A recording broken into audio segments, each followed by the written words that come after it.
যে এখানকার যে বাউ এই যে একটা নেসকফি খাইলাম। তো আসলে ভিডিওটা করার উদ্দেশ্য, আমরা একটা জায়গায় মাল নামাই দিছি, গাড়িতে যাইতেছি। তো মনে করলাম যেটা দোকান আছে একটু পানি কিনি নেসকফি, ওই ফারুক হইতেছে 7 আপ কিনছে। তো সব মিলে এখন আমার এটা খাওয়া শেষ, কিন্তু এই রাস্তায় যে আমি ফালামু আমার বিবেকে বাজতেছে। আপনি চিন্তা করে দেখেন, বাংলাদেশে যদি আমরা এটা করতাম যে কোনো জায়গায় ফালাই দিতাম, কিন্তু আমি অনেক ধরে ভাবতেছি যে রাস্তা ফালামু, কিন্তু রাস্তাটা এত পরিষ্কার, একটা গ্রামের রাস্তা, আমি যে এই ডিব্বাটা ফালামু আমার বিবেকে বাধা দেয়।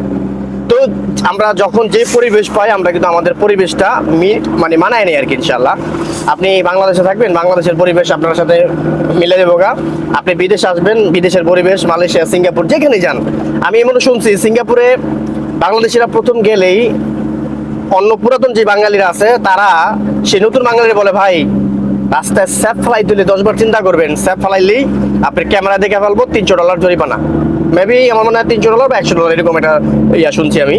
তো সব মিলে প্রথম থেকে কিন্তু তার ভিতর চিন্তা থাকে যে সিগারেটের গোয়া থেকে শুরু করে, থুতু ফালান থেকে শুরু করে, ময়লা ফালান থেকে শুরু করে আমার পক্ষে সম্ভব হবে না। কারণ কি, আমার ফেসটারে তারা ক্যামেরা স্ক্যান করবো এবং কি আমার নামে জরিমানা চলে আসবো। তো এই চিন্তা ভাবনা আমি যদি আপনাদেরকে একটু রাস্তাটা দেখাই, এই যে দেখেন রাস্তা। তো এই রাস্তায় একদম জঙ্গল, এখানে বাড়ি নাই, ঘর নাই, দরজা নাই, কিন্তু আপনি কোনো ময়লাও পাইবেন না। ঠিক আছে, আবার গরু দেখা যায়, তার রাস্তায় গরু ছেড়ে দিছে। আমাদের বাংলাদেশে হলে আমাদের কিছু যে ছাগল ধরে না পাটি আছে, হ্যাঁ, এই গরুগুলা বাচ্চাগুলা গাড়ির ভিতরে উঠাইয়া নিয়ে যেত গা। দেখছেন গরু, রাস্তার ভিতরে গরু।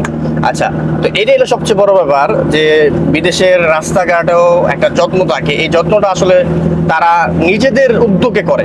যেমন আপনি ময়লা ফালাবার আগে তারা হইতেছে চিন্তা করে যে আমি এই দেখেন বাড়ির সামনে ময়লার, আমি যদি একটু গাড়িটা একটু জোরে চলতেছেন, ময়লা ফালার একটা সাম্পাতং আছে প্রতিটা বাড়ির সামনে। এই ময়লা ফালানোর টংগুলো আছে, প্লাস্টিকের টং, এই টংগুলো কিন্তু আমাদের বাংলাদেশে আল্লাহর রহমতে এটা গায়েব হয়ে যেত গা। এটা আমাদের যেই চোরা বাবা যারা আছে, বাবারা নিয়ে যেত গা। হ্যাঁ, সব মিলে হইতেছে যাদের নিজ নিজ দায়িত্ব জ্ঞান আছে তারা কখনো নিজেদের পরিবেশ নষ্ট করে না। কিন্তু আমরা ছোটবেলা থেকে সেই পরিবেশটা শিখি নাই, এই কারণে হচ্ছে আমরা একটু পিছানো আছি সভ্যতা বা ভদ্রতা থেকে। এটা হলো সবচেয়ে বড় কথা। আমরা যে মানুষ খারাপ তা না, আমরা আসলে মানুষ ভালো। আমার কাছে মনে হয় পৃথিবীতে যদি মানে ভালো মনের মানুষ থাকে তাহলে বাংলাদেশের মানুষগুলো আছে যাদের ভিতরে খুব বেশি মায়া মহব্বত, আবার সবচেয়ে নিকৃষ্ট মনের মানুষও কিন্তু বাংলাদেশে আছে। তো যাই হোক, সব মিলে একটা কথাই বলতে চাই যে নিজের বিবেকটাকে যদি আমরা কাজ করাই তাহলে আপনি দেখবেন যে আপনার আশেপাশের পরিবেশটা আপনি সুন্দরভাবে রাখবেন, এটা আপনার নিজ দায়িত্বে।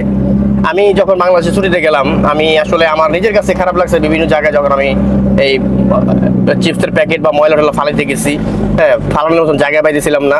এর কারণ হলো কি জানেন, দীর্ঘদিন বিদেশ কইরা যখন বিদেশে আমি এই পরিবেশটা শিখছি, তখন হইতেছে আমার এরকম চিন্তা ভাবনা আসছে। তো আমি যদি আবার রেগুলারই বাংলাদেশে থাকতাম তাহলে কিন্তু ওই চিন্তা ভাবনাটা আমার ভিতরে ঢুকতো না। আমি যদি বিদেশের দেশগুলোতে না করতাম, আমি যদি এখানে অন্ততপক্ষে শ্রম না দিতাম, কাজ না করতাম, এখানকার কালচারের সাথে যদি আমার কিছুটা মানে মেলামেশা না হইতো, তাহলে কিন্তু আমি এই জিনিসগুলো বলতে পারতাম না।